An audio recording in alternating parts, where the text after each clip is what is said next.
Hey everybody, my name is Jay, and this is I Have a Samurai. Today we're going to be going over a match that I had against Ramon, who is the Sophie player on the right. This is a match that happened at NEC last month, the biggest Soul Calibur tournament in a really, really long time. And I'm going to be playing Geralt on the left. So this is the first time that I'll be playing Geralt in one of my matches. I've been doing Grow the entire time that Soul Calibur 6 has been out. To kind of give you an idea as to how I feel about Geralt, unlike Grow, who I feel is a little bit janky, he's gotten a little bit better now that the patch came out and everything, but Geralt, I think, is an incredibly solid character and is the one of the number one answers for a variety of different characters, mainly aggressive, lower range type characters. Sophie is included in that, Taki, Maxi, Talum, and I think Geralt's going to be a very important character to get used to if the meta continues to get more on the edge of offensive characters. And it seems, considering the patch notes that I've seen, like the future patch notes, that that is the way that the developers want the game to start being played. So one thing that I should mention is that this happened at NEC before the patch came out, the most recent one. Both of these characters received nerfs. I'm not 100% sure on the ones about Sophie, other than the fact that she got worse. The reason why I feel comfortable doing this match for a video, even though the matchup is now going to be a little bit different, is that even though these characters got worse, it didn't necessarily impact the matchup in any way, so a lot of this stuff will still ring true with the games that you're going to have today. So the kinds of things that you're going to be looking for with Geralt is just a very simplistic style, all centered around the parry. The parry is one of the most abusable moves in the game. It gives him huge ring out opportunities. It gets him a solid amount of damage. You get meter back when you hit with it.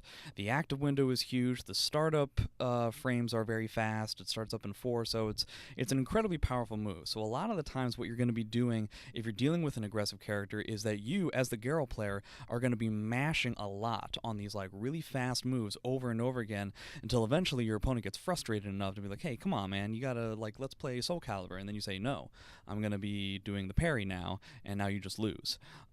This matchup, I think, is definitely in the favor of Geralt, and it's super especially in my favor because of the stage that I got. I even remember that when we saw which stage that we ended up getting, Ramon had a pretty big reaction. So some other things to note about this matchup in terms of the players. I know Ramon. I've played Ramon. This is the first time that I played against Ramon specifically in Soul Calibur 6, but I've played him in Soul Calibur 4 and 5, and I kind of have an idea as to how he normally plays, and likewise the other way around. I also know that even though this is a pretty solid matchup in my favor, he does have a lot of experience against Geralt, against a much better Geralt in the form of Linkors. So it's something that I have to keep track of. I'm going to essentially try and keep him out as much as I can with my longer range moves, and he's going to try to come in. That's kind of the idea of the matchup in general. So I'll kind of go over some of the stuff that you're going to be seeing. So you've already seen essentially some of the key moves that I'm going to be doing. 6BB is pretty much every single Geralt vertical that I can think of at the moment is not particularly all that good, except for 6BB. 6BB kills all backsteps, it does chip damage, it's relatively safe, it's an incredibly solid 2-hit string. And then you also saw the Unseeable Below 1B. It doesn't do a lot of damage, but it includes a knockdown, which kind of resets an Oki situation. It can be very frustrating. A lot of what you're going to be doing with Geralt is frustrating your opponent, because outside of things like the parry, and then when he gets into Soul Charge and he gets his lethal hits, he doesn't really do a lot of damage. So it's really a matter of frustrating and death by 1,000 cuts kind of thing. His break attack is also incredibly powerful, and his grab range is much longer than most people as well. So you can kind of see this 1B can be really, really tough to deal with, and then I also add in the 6BV. So one thing that I should mention, just as I did with Grow at the very beginning of my first Grow videos, when Geralt activates a reversal edge, what does he want to do? So his options are, he has a B. His B is okay. It's just an auto combo that does a set amount of damage and gives him a knockdown. Not necessarily close enough to do a whole lot with it. It's okay. It's fine. His kick does virtually no damage. It has very weird ring out angles, but for the most part, I'm not really looking for that. The only reason why I would go for the kick is if I think my opponent is going to guard, because a lot of people like to use guard when their opponent is going to do kick, because then you can punish it. But Geralt is unique in the sense that his reversal edge kick pushes out so far that a lot of people expect there's going to be a punish, and there isn't one because he's so far away. Now, Geralt A is the one, especially if we clash the first time, then the lethal hit that I get off of the second one gives me a huge amount of damage. More often than not, what I want to do with Geralt is A, so that's the one that you have to be worried about if you're fighting against a Geralt. So very much like Gro wants the kick, I find that more often than not, Geralt wants the A. And I ended up winning that reversal edge there. I frankly didn't even care if I lost that reversal edge. I kind of wanted it for the meter and to stop any kind of momentum that my opponent was going to have. So seeing as how I had so much success with the 1K or with the 1B in the first place, I wanted to start up with that again. Let me go back just a little bit so that I can kind of talk about the beginning of that round and deal with like 1K type stuff as well, because that's definitely another move that is going to be very frustrating for your opponent. So after Geralt hits you with 1K, the essential mix-up is, assuming that Geralt has meter, 1K puts you at a situation where if you 2A and I 2A, then you're going to beat me, right? But if you do anything slower, then my 2A is going to beat yours. So a lot of times what I'll do at the beginning is mash 1K and then mash more to see if my opponent wants to try to shove in a 2A off of his frame advantage. And if he wants to shove a 2A off of his frame advantage, I get the parry. So that's essentially what the situation is. If I think that you're going to press a button after 1K, I'm going to parry. If I think that you're going to do, well, pretty much anything else, I'm going to mash. This isn't for show. And you can kind of tell, like, you know, that the ring out opportunities are pretty strong as well, because that definitely does a lot of carry. Did you guys notice that I hit him with 1K again and he mashed a second time? I found that to be very surprising, seeing as how the parry met with success just a second ago. Now he gets this lethal hit into a combo that I hadn't seen before. I think it's really only something that I see Ramon do, which I guess is pretty important, but I've also heard that it actually is kind of difficult as well. He also gets a media attack. I actually wasn't 100% sure that 4B right there, you absolutely have to block it. It kind of blows up in my face later on in the game. So let's talk about Geralt's soul charge as well. So more often than not, me along with virtually every other Geralt, what they want to do is do what I just did, the fire. The fire is a vertical attack, so a lot of times what you want to do against a Geralt when they're in soul charge is to step a lot, especially at the very beginning, because they pretty much every single Geralt, especially the Geralts that I play online, they all want to do the fire right at the beginning. It does a huge amount of chip damage. It's amazing. So I dropped the punish there off of the 236AA because I wanted to go for something that was a little bit more substantive. I noticed that even after I get the wall rising BB, it's not going to be a lot of damage, especially with the damage disparity, like the life disparity that Ramon and I have in this round. So I end up going for something a little bit more like a grab in that situation. Seeing as how I'm in soul charge, the Brave Edge grab gives me, I can just do it without having to worry about any kind of meter usage. And seeing as how it's essentially like a mix-up in and of itself, I don't specifically have to do forward or back. I figure, why not give it a try? So I get the parry again. Parry is incredibly good. It was significantly better here, but it's definitely still good now when it costs half a bar rather than a quarter of a bar.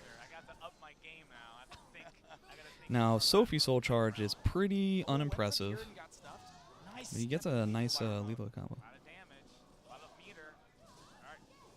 So the reason why I say that Sophie soul charge is not particularly interesting is that it gives her a lot of additional attacks off of her strings. Virtually all of them can be sidestepped just like that.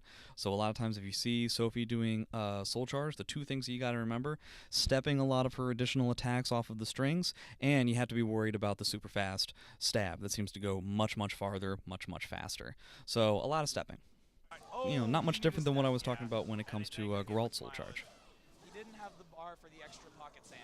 So I end up hitting him with BB, and then he goes for a tech crouch, which is something that you always have to be worried about when it comes to Sophie, is that Sophie's tech crouches are probably the strongest thing about her game.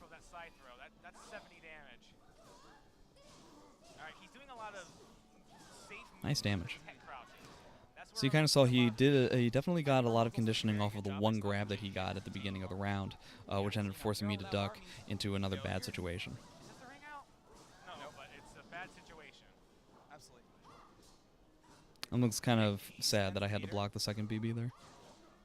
Going for. And I just go for a random parry. This is back when the meter only cost a quarter of a bar, so I figure why not give it a try. If I was right about that parry, it would have been the end of the game. Now because of that. And plus, I get the meter back. But Hey, you know. it's working out. So what you just saw there when it came to the 6BB is another, essentially kind of like a 1KE type of mix-up, where 6BB on block gives enough of a pushback to where if they try to come in and try to start pressure again, I could do a 2A and kind of be a mashy, irritating guy. And if they try to immediately go for a counterattack, I can parry.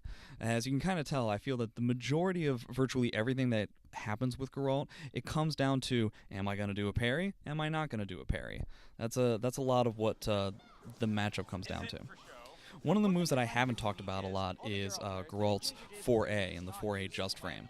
That 4A right there is an incredibly powerful tool that not a lot of people punish. It's minus 16 on block, and it's very important to try and punish that as much as possible. It is pretty difficult to do, but if you don't, then I essentially get a huge amount of space control because it's really solid damage, puts me at really solid frame advantage on hit, gives me all kinds of benefits, not to mention, you know, it's really long. So, you know, it's something that you have to get used to, is punishing on reaction when you block the 4A. So Ramon is going to go for a stage change, try to get away from ring out opportunities.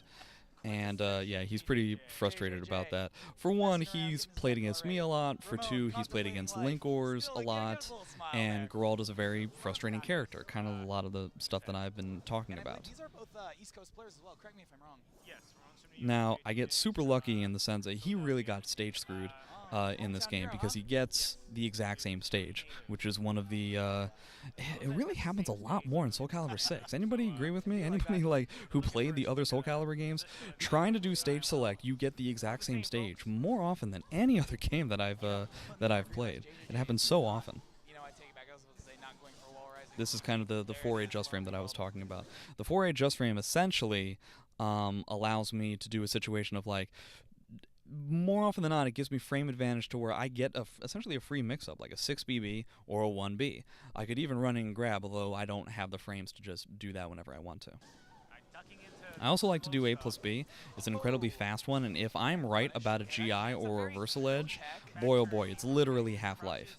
The other move that you just saw there, back turn B plus K, Geralt's back turn B plus K is very tough to deal with. Much longer than you think it is, a tech crouch which is a bit surprising, and if I'm right about it and I hit you with it, boy, it does the kind of damage that you just saw. Gotta be looking for it. Very I scary. think JGJ might be looking for a quick snow globe punish here. So I go to the middle of the stage because Ramon has always been very good at throwing in Sophie reverse ring out 1BB, 1-1Bs in situations that I'm not expecting. So I figure, well, why risk it? I'll just go to the middle of the stage, remove any opportunities for him to potentially win out the round when I'm at such an advantage. On the pressure, but then It's all about patience. unfortunate movement leads some fire So unfortunately I didn't have, I dropped the punish there, but I ended up getting an A plus B. So I'm also trying to go with like guard damage because Ramon is pretty good at blocking. Oh, there's the So I'll throw in A plus B just for guard crush potential at the end of the game. You gotta know the one spot where you know they're gonna be like, okay, no. So doing a lot of, worrying about the stab. That's one of the other things that I should mention is that one of Geralt's buffs is that his damage becomes very powerful when the opponent is in soul charge.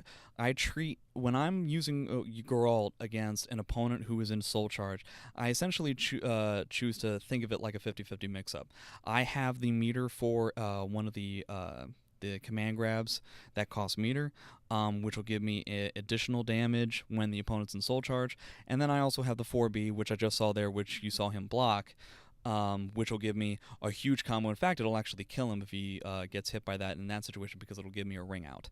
So I turn it into a 50-50, not necessarily a 50-50 mix-up because one of the options is a grab, but you can kind of get what I mean. I end up being more aggressive when my opponent's in soul charge if I'm using Geralt. full charge there by Ramon. Uses the tech crouch to get over the grab again, and I use the tech crouch off of the back turn B plus K to try and get out of that situation. So that's one thing that I see Sophie players use a lot, is that you'll do 2-2A and then you'll continue to mash. I'm used to it being a little bit more bad when it comes to frames after blocking. So it's something that still surprises me. But yeah, there's a lot of Sophie players that like to continue putting on the pressure even after you block 2-2A. Something to note whenever you're playing against your Sophie opponent. So you see there, like, there's not very many people who are stab punishing 4A, and it's one thing that I noticed, like, oh yeah, of course he's going to be able to do that because he plays against Linkors very often. So you'll see that instead of doing my normal either 1AA follow-up or my 6-6BB follow-up in that situation, I go for the 1K, if only because that can potentially ring out. It doesn't have a very large ring-out range, but if we were just ever so slightly closer to the ring edge, it would have been the end. It has to do with like a particular angling. Now, I lose out on a little bit of damage, but it is important to note that this does essentially create a standing mix-up for me in this situation. And I find a lot of people are either expecting that they just got rung out, or they're a little bit surprised that I went for that rather than a full knockdown. And so I tend to even continue to push after I hit with the 1K here, because people aren't necessarily expecting to have to deal with more mix-ups at this situation. Did he really mean to jump there? I never really asked him, but I'd be interested to know if he actually meant to do that. It's a real shame that I got hit by that reversal edge. Hit it when like you've already decided on using a move, and you get hit by a reversal edge as if you had just seen it. So you see kind of like what I was talking about there. Oh, I lost my punish, which ended up losing me the round. But you saw like what I was talking about there. He got hit by essentially the snow globe, which now costs more meter when you're in Soul Charge, or it costs more soul gauge meter, let's say. And then he immediately sidestepped because, again, most Geralts, myself included, want to do the fire, so that was a little bit predictable. I essentially could have just done snow globe again, but I don't get any pressure off of that, and seeing as how I have a life disparity, it's something that I want to keep doing. I want to continue putting on the pressure rather than just backing him out while I'm in Soul Charge. It's all right. We all make little mistakes. So it's a good read on like what my objective is with certain things. Nice whip punish. Nice GI into lethal. So he gets me with the lethal hit again. He's noting that I very rarely re-GI when my opponent GIs me. Ramon is a real treat. So he has Try to get him to block low, but he ends up blocking the 6BB, so I get a reversal edge. beloved Rambro. So that's a lethal hit that really surprised me and really surprised a lot of people in the crowd. You can kind of clearly tell that he's very prepared for this matchup. Something that I should note about Geralt's reversal edge A that I didn't talk about before, I have the option to either just do A or do the follow-up A's, which is AAA, if I decide to do the rest of the A's.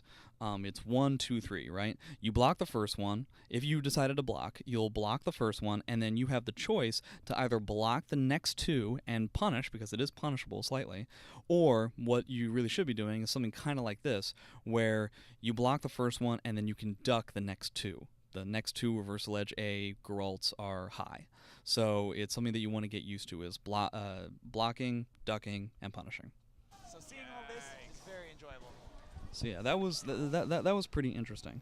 And you guys might remember I talked about how Sophie 4B is immediate attack here, meaning I absolutely have to block it. I actually wasn't aware of that, so I end up getting hit by that.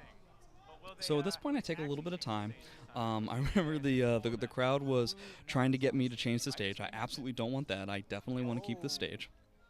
Once I figured that out, I'm trying to figure out why I lost. A lot of times he was being more aggressive this time rather than previously, so I need to play a little bit more neutral. I need to keep him out a little bit more, and I have to stop going for like high risk, high reward kind of stuff with the parries. I have to, essentially just play a stronger mid-range game. Again, I'm not re-GIing, so he ends up getting all this damage. I get another back turn B plus K. He wasn't expecting to be back turned in that situation. I notice he's backing up a lot in situations where I want to do 4A, so I'm not doing all that well at figuring out which movement option he's going to choose. I understand that he's going to move, but he ends up doing backstep rather than sidestep. So yeah, now I'm trying to be very peppery to try and bait out the parry. Oh, stands back onto it. He's got to break this. All right, he does. Breaks it.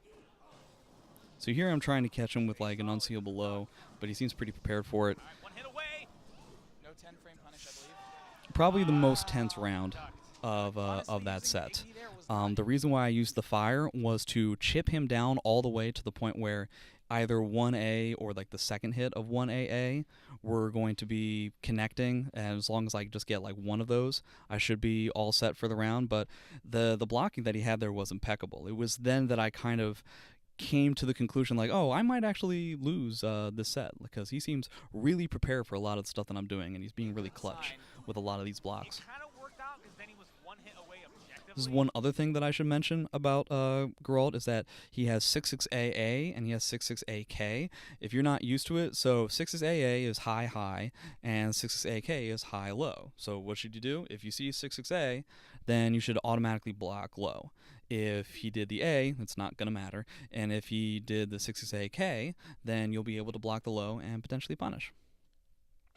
He's also, you definitely want to get used to that too, because the kick puts him at a pretty good frame advantage. So you see, once again, that I've guessed incorrectly. One of the things that I finally did the re-GI, but then I end up getting hit with another lethal hit because I went for A plus B afterwards. Time for 1A. Oh, 1B. And so yeah, 1B ends up putting them, it's just long enough to where they can't necessarily tech up and move in those kinds of situations. They still have to block. I was very irritated with Ramon, that the fact that he just, right there, with the fact that he already figured out that I was going to do re-GI, even though I didn't re-GI for the first like 8 times, and then I re-GI'd once, and then he immediately adapted, and I was like, wow, we adapt that quickly. And here's why I did not want to change the stage, and why this matchup can be very tough, especially on this stage. I ended up talking with Ramon after, like, quite a while after this set ended up happening, and, you know, that 1K that he had is a guaranteed setup, but he delayed it to see if he could try to sneak it in there. But the fact of the matter is, I'm kind of on the back foot. He's had the momentum for a significant amount of time. I need to get him off of me, and if I'm right about this parry, just like you saw, I win the whole round, so why not? And it's also not that risky because it doesn't cost that much meter, and I'm not necessarily convinced that what am I going to get hit by, really? I'm probably going to get hit by a BB. If he's really prepared for it, he's going to stab me. So it's more than enough for me to take that risk. Demonstrating why he did not want that stage slot. Yeah, I was never right on any of these forays. That's one thing that I haven't talked about, is that after you see essentially the choices that Sophie has in that tech crouching stance that she has, is either to go for a low for the second attack, which is punishable, which I've been blocking and punishing, or to sidestep the guard break, which this is the first time that I've done that in this set. Other times I've just blocked it. I've tried to keep it under wraps a little bit so that I can kind of pull it out in a very important round like this. And so I end up getting that 4B that I was talking about before. Massive damage, massive. I drop the follow so I can get a little bit of better Oki situation. And once again, back turn B plus K. That was like, I think, the 3rd time that ended up happening, where he wasn't expecting me to be back turned in that situation, and he ends up getting the and I end up getting the back turn B plus K. But that ends up winning the game. So I'm going to do a few more videos with regards to Geralt, because I definitely think he's going to be an important character for people to get used to. He doesn't necessarily do a lot of damage, but the well-roundedness of his ability to play the game is incredibly good. If you, unlike Grow, and I've kind of talked about Grow in a lot of situations, saying that, like, you know, if you know what to do against him, he really falls apart. If you know what to do against Geralt, yeah, you'll do a little bit better, but he's solid enough to where you need that knowledge, and then even then, he's going to be a difficult character to deal with. And so it's a matter of figuring out when he's going to parry, learning your Geralt opponent's timing, and just taking it from there. Potentially abusing whatever kind of like high-end pressure that you're going to be able to throw out later on. It's a little bit easier now because the parry costs more meter. But let me know what you guys think, and I'll see you guys next time. All right, thanks very much.